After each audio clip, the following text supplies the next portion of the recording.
ikut-ikutan dalam tanda kutip karena dia hanya mau mencuri peluangnya, momennya. Dalam momen yang singkat gue bisa dapat duit juga nih gitu loh. Tapi ingat kalau yang kayak gitu kan nggak lama. Hasil yang di produk-produk ini buat ya variasi cost-nya.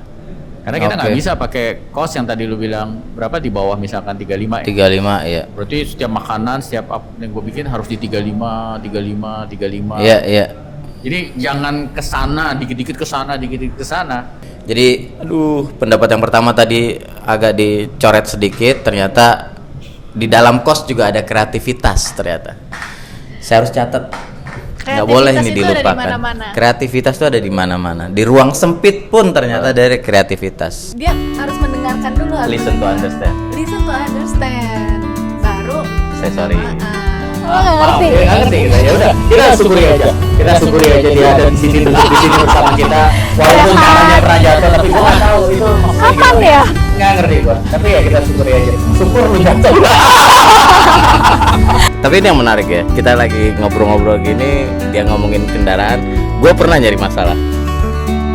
Dan fatal. Saya juga pernah. Pasti. Kita semua. Oke. Kita semua, maksudnya bukan pasti ngomongin karakter lu. Iya. Nggak dipojokin kok. Iya. Enggak, ini masalah kendaraan ya, masalah kendaraan.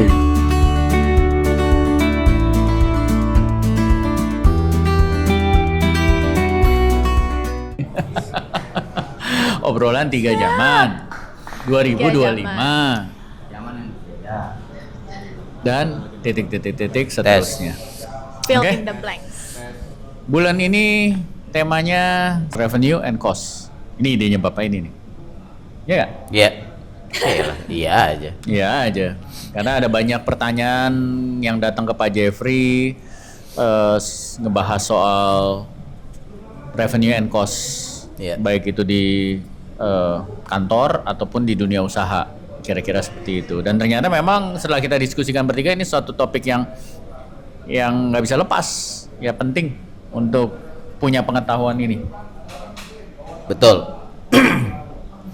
Terus gimana? Oh iya.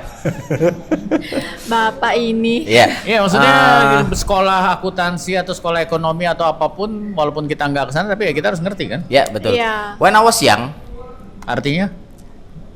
zaman dulu sekali. Oke. Terus? Jadi ketika muda nih ya, pas kita lagi kerja tuh, selalu kan berawal dari briefing ya. Kita selalu dengar kata-kata upselling. Apa sih upselling? Terus ngapain upselling?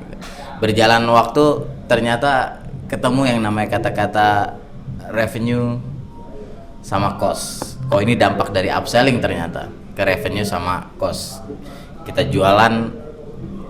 jualan yang mahal-mahal kayak steak, berdampak ke revenue yang akhirnya tinggi ya. Kalau steak golf. Steak. Oke. Steak. Ya biar nggak salah paham. Iya. Itu kan mereka mikirnya steak golf. Daging, asap yang di grill. Oke, Ya, paham. ada di flat top juga kadang Daging juga. apa? US. Karena Wagyu PPN-nya naik. Jangan dibahas. Jadi ya, ketika kita jual steak, revenue itu bisa meningkat, tetapi di lain sisi secara cost juga tinggi. Ya. Nah, di sini satu hal yang bisa dipelajari, ternyata revenue sama cost itu harus dipelajari sama semua orang. Dari level supervisor pun seharusnya sudah mulai memahami hal tersebut. Jadi ini bukan kerjaannya finance saja, tapi ini juga kerjaan kita semua di dunia operation.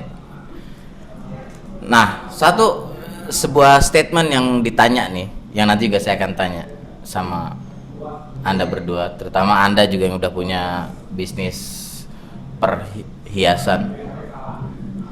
Pak, Mas katanya, duluan mana sih yang dikejar dalam sebuah bisnis? Revenue dulu atau perhatikan cost-nya dulu? Bapak dengar ya, saya mau jawab soalnya. Iya, silakan. Iya.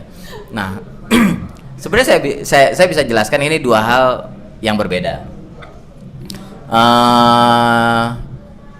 Dari pandangan saya lebih suka mencari strategi revenue-nya dulu. Karena ketika kita mencari revenue itu butuh otak yang terang, itu butuh otak yang kreatif, butuh otak yang terbuka Untuk cari revenue. untuk cari sales ya, untuk cari revenue. Jadi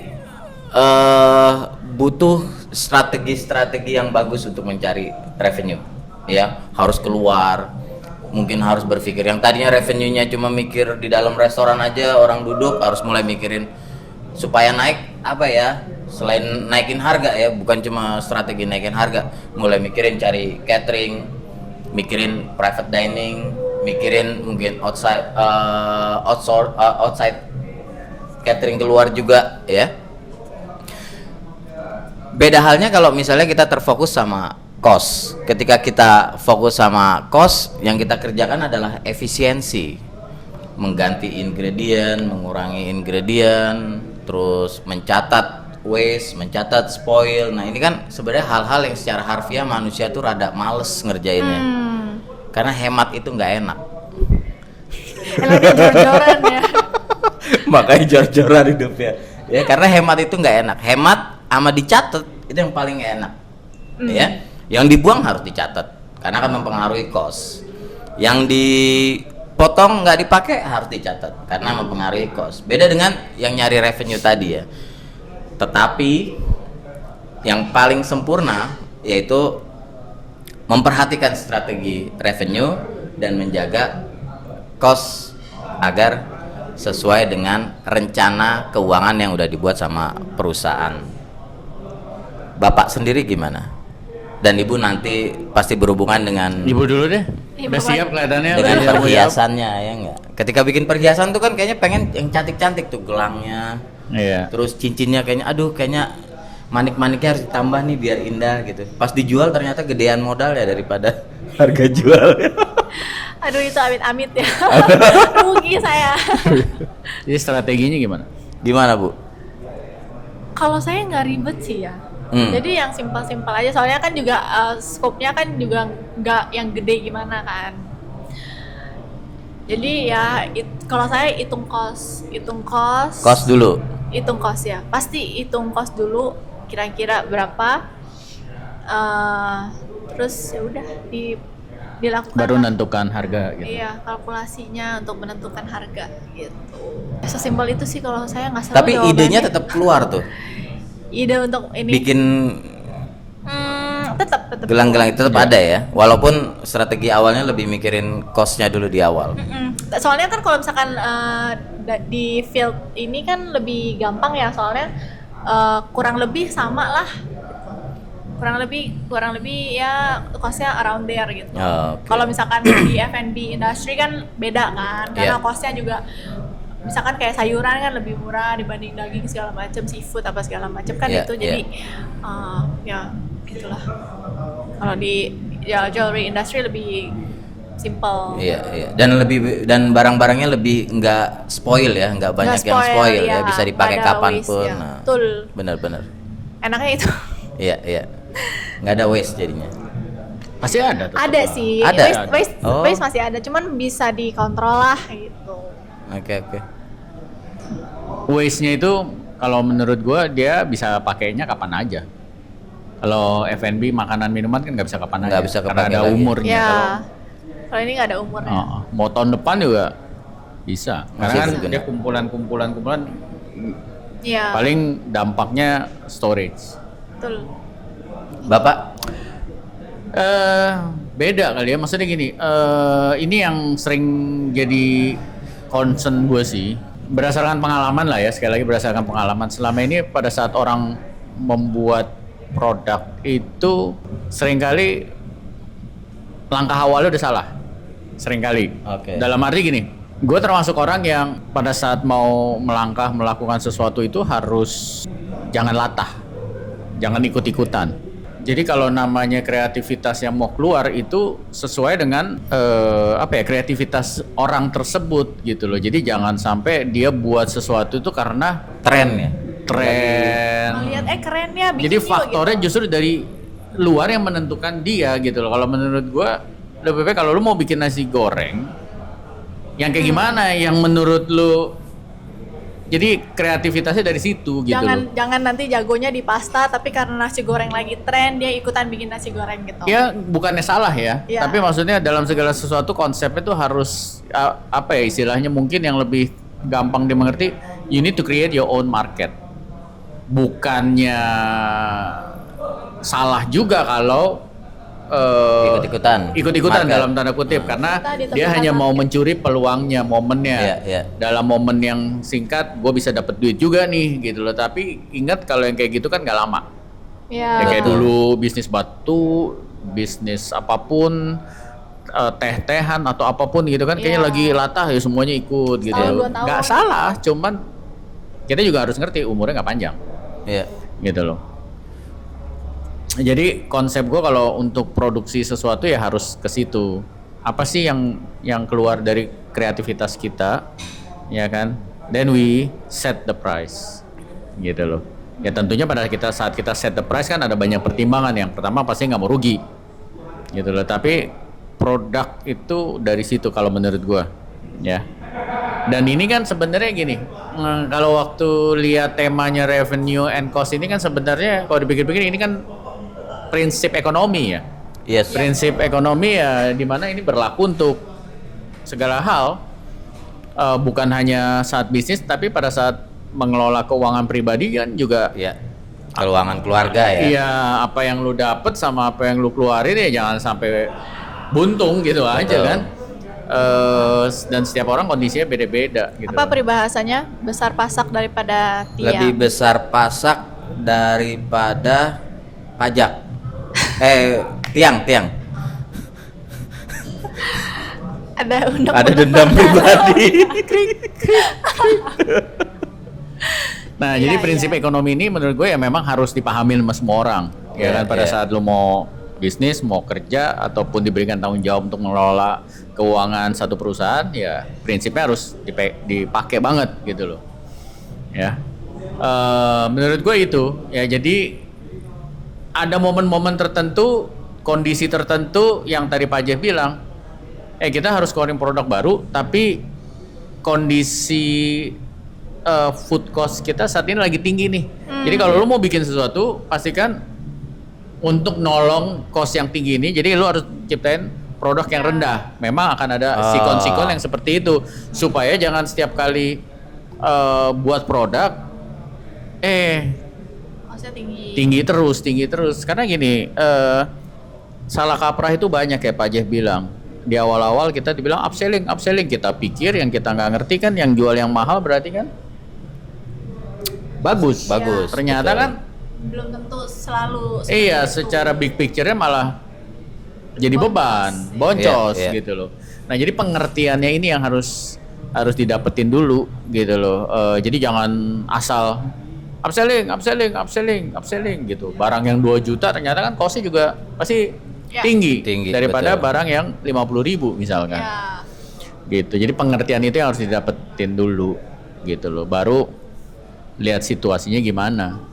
Nah, nih kira-kira ya secara prinsip dari bisnis masing-masing, kebetulan dua-duanya dari industri yang berbeda. Untuk ya menjaga ya hal-hal yang dasar-dasar aja, yang basic-basic aja, untuk menjaga agar cost ini bisa sesuai yang kita targetin tuh kira-kira apa aja ya?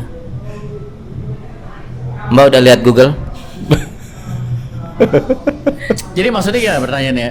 Supaya cost ini terjaga. Iya, karena kan setiap orang kayak kalau dari bisnis restoran ya, setiap orang bangun restoran tuh kan selalu dia bilang cost secara keseluruhan jangan lebih dari 35% ya, atau jangan lebih dari 40% ya.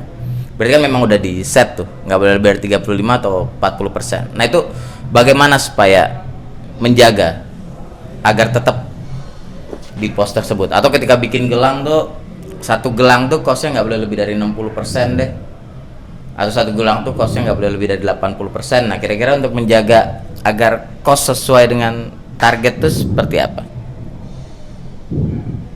Kalau gue misal ini contoh karena dunianya kan hospitality, F&B gitu ngomong entah ini makanan atau minuman lah, makanan lah. siapapun yang di area produksi itu kita jangan pola pikir ya. Nomor satu tuh jawabannya pola pikir. Pola pikirnya nggak boleh enak itu harus mahal. Kalau pola pikirnya begitu kan berarti belum apa-apa dia akan menggunakan daging mahal dulu, bagian yang mahal dulu. Misalkan harus impor, sedangkan rendang kebanyakan ya kan pasti lokal dagingnya. Ya kan awalnya itu kan pasti lokal. Ya memang makanya ada strategi di mana proses pemasakannya harus lama ya kan. Nggak mungkin kan setiap rumah tangga, walaupun ada rumah tangga yang pakai rendangnya impor, daging impor, tapi gue percaya ada banyak ya kan yang lokal betul gitu kan, dari zaman dulu lah gitu loh, belum banyak pilihan mungkin ya, tapi kan rendang itu udah terkenal dari dulu gitu loh. Jadi pola pikirnya tuh nggak boleh yang kalau mau enak harus mahal. Nah itu udah pola pikir yang menjerumuskan. Jadi dia harus bisa berpikir apapun ingredients yang ada ini selama diolahnya bener, dipasangkannya dengan bener, bisa enak gitu loh. Ya, nah itu mindset pertama. Jadi dia nggak terpaku harus nyari barang mahal, keju harus keju yang gimana segala macem. Itu yang pertama. Yang kedua, dengan pola pikir tersebut akhirnya dia akan berani untuk pakai segala macam ingredients. Mau pakai carrot nggak harus yang luar negeri gitu loh kan. Jadi dia akan mau berani untuk berkreasi di situ. Ada kalanya dipakai barang yang lokal misalkan, ada kalanya juga dia akan pakai variasikan dengan yang import punya. Gitu. Nah itu pasti udah akan hasil cost-nya kan pasti akan beda. Ya. Nah dengan pola pikir, dengan langkah tersebut gue yakin akhirnya hasil yang di produk-produk ini buat ya variasi cost-nya. Karena kita nggak bisa pakai cost yang tadi lu bilang berapa, di bawah misalkan 35 ya. 35 ya. Berarti setiap makanan, setiap apa yang gue bikin harus di 35. Iya. Jadi jangan kesana, dikit-dikit kesana, dikit-dikit kesana. Justru yang harusnya dipancing adalah ya kreativitas lu dong, keluarin dong. Lu dari carrot ini lu bisa jadiin apa nih? Dibikin enak. Selada lokal, nggak harus yang romaine lettuce yang harus dari impor terus gitu loh. Kira-kira seperti itu sih. Benar. Jadi itu dasar banget sih.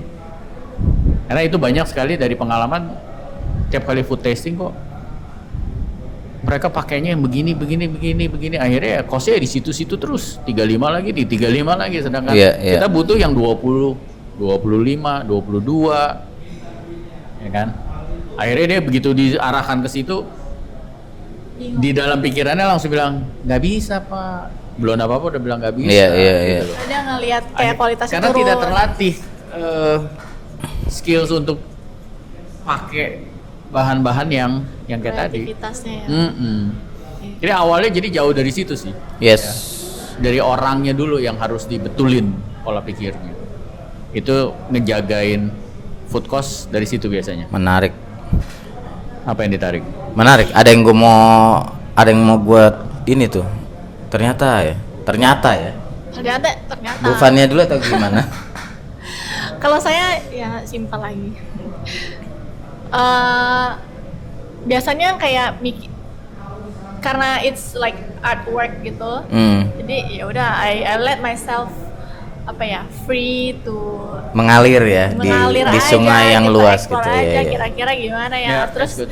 karena cost-nya juga nggak terlalu naik turun gitu, nggak terlalu drastis ininya, jadi I have the freedom to do that gitu. Jadi kayak ya udah kreatif aja, coba let it flow. Berarti bisnis dengan passion tuh ternyata ada ya?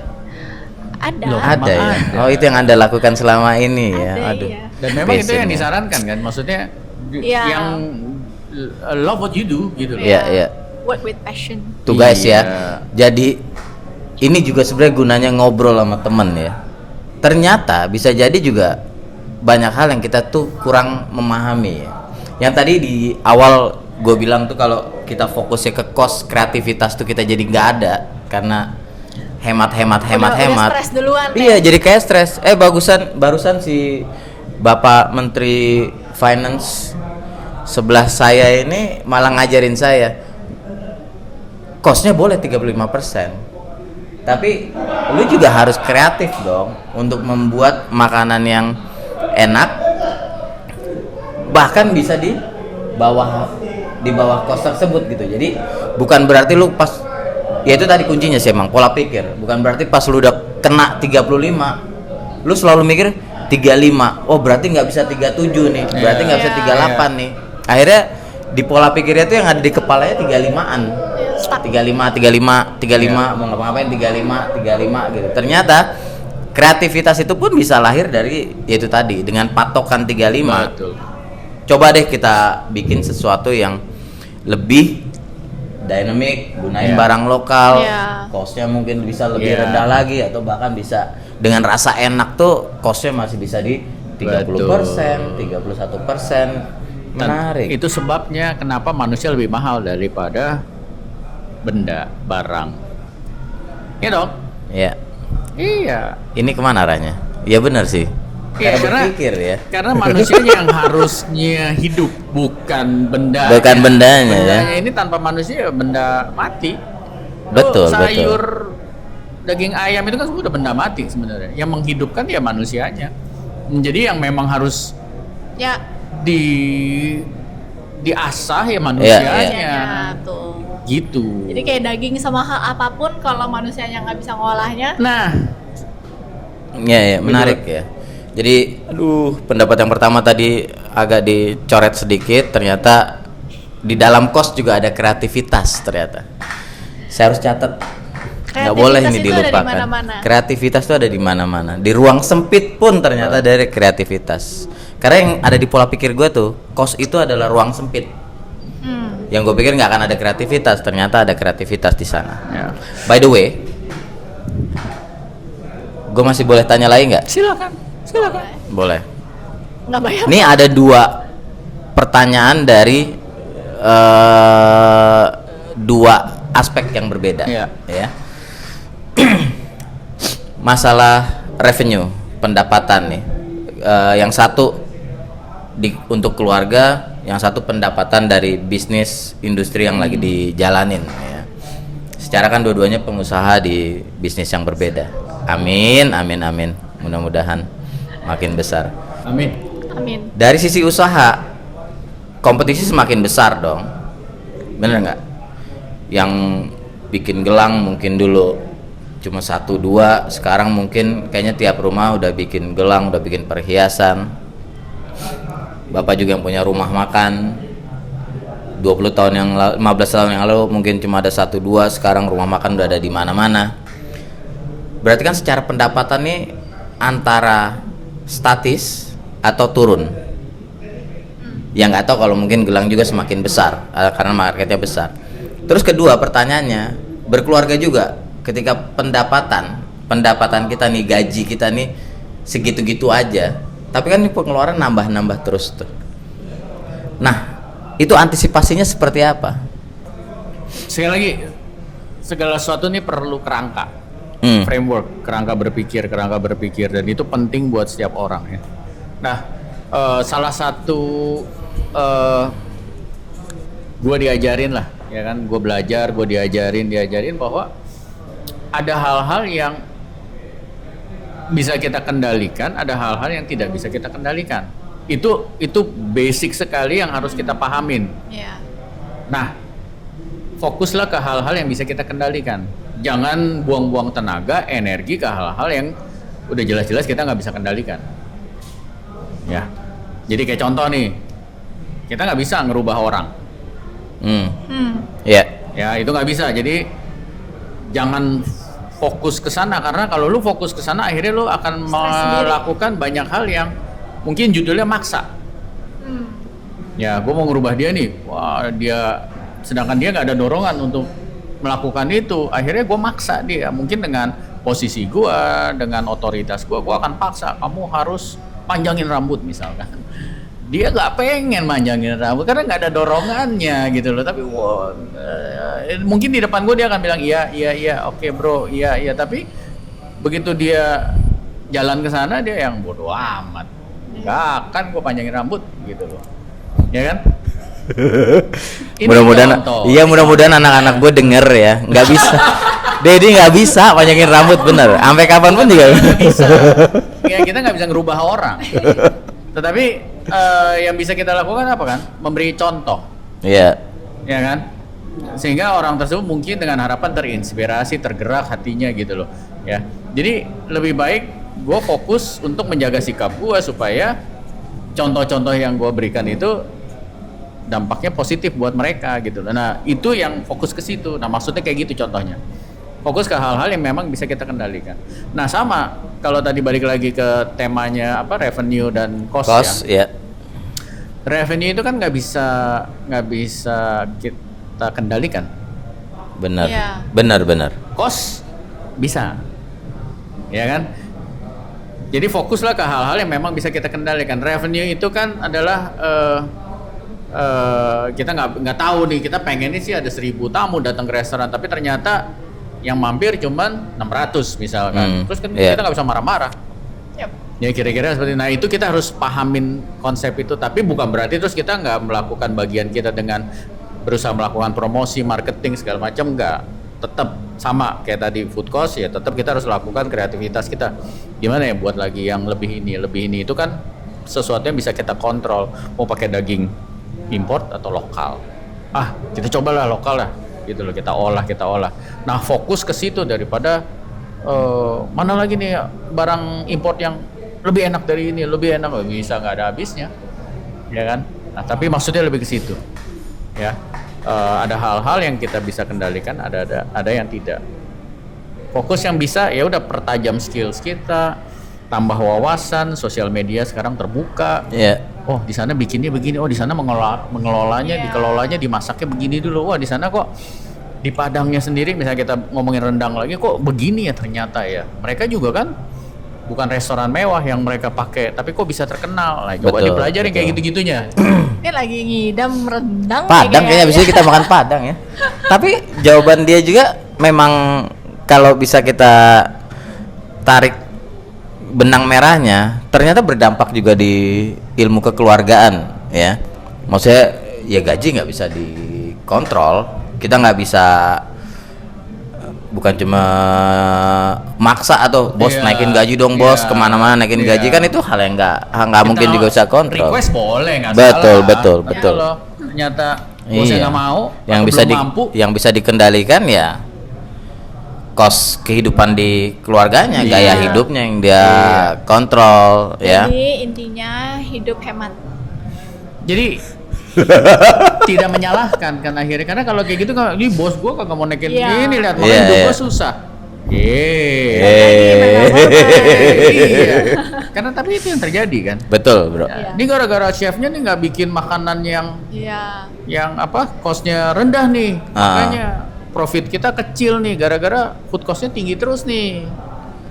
Pertanyaannya, lu pernah betulin mindset chefnya nggak? Betul. Gitu loh kan, kadang-kadang akhirnya jadi gampang menyalahkan. Betul, bener. Waduh, berat ya. Seru ya. Kirain kita udah tahu materi ini, ternyata masih ada yang lebih memahami. Ya saya juga belajar. Jadi kesimpulannya hidup hemat. Hidup hemat. Bukan hidup hemat. Ya itu prinsip ekonomi, balik lagi prinsip ekonomi itu kan sebenarnya kan panduan ya, ibarat kata ya kan, panduannya jangan lebih besar apa tadi pasak daripada tiang. Itu kan panduannya. Betul. Gitu loh ya kan. Nah itu kita harus kuasain tuh, kita harus ngerti, kita harus tahu maksudnya itu gimana sih, kenapa ada prinsip seperti ini. Nah prinsip ekonomi ini di dalam segala aspek kehidupan kita. Gitu. Pengelolaan lah ya, pada akhirnya pengelolaan. Revenue, cost itu segala sesuatu yang nggak bisa terpisahkan, tapi ya lebih kepada pengelolaan, bagaimana kita mengelola, cara kita berusaha mencapai target dan cara kita menjaga cost gitu ya, semuanya pengelolaan. Ada beberapa summary yang bisa gue ambil ya. Yang pertama, kreativitas itu bisa terjadi di mana aja. Kreativitas itu bukan hanya mencari keluar ya, atau secara eksternal, ternyata kreativitas itu juga bisa terlahir di proses internal ya. Kalau kayak di restoran yang tadi kita bicarain, bisa lahir di dapur, bisa lahir di beverage, bisa lahir di operation, bisa lahir dimanapun ya. Terus yang kedua, mindset ya, pola pikirnya. Jadi pola pikir yang jangan ikut-ikutan, pola pikir yang ngelihat tren di luar seperti apa, pola pikir yang mahal itu pasti menguntungkan. Nah, itu pola pikir yang sebenarnya harus di review ya. Terus yang tadi ketiga juga yang kita dapat, mengelolanya nih. Bagaimana kita mengelola apa yang sudah ada ya. Di mana itu kita harus mereview secara internal kita di dalam. Nah, ini juga berpengaruh nggak hanya di dalam dunia bisnis, tapi di dunia keluarga atau dunia rumah tangga juga. Pengelolaan yang ada di dalam ini juga merupakan satu hal yang tidak kalah penting dibanding mencari apa yang belum ada ya, tapi mengelola apa yang sudah ada. Menarik ya guys. Ibu ada tambahan lagi? Sudah. Oke teman-teman, makasih for watching. Sampai jumpa lagi Bye. di obrolan berikutnya.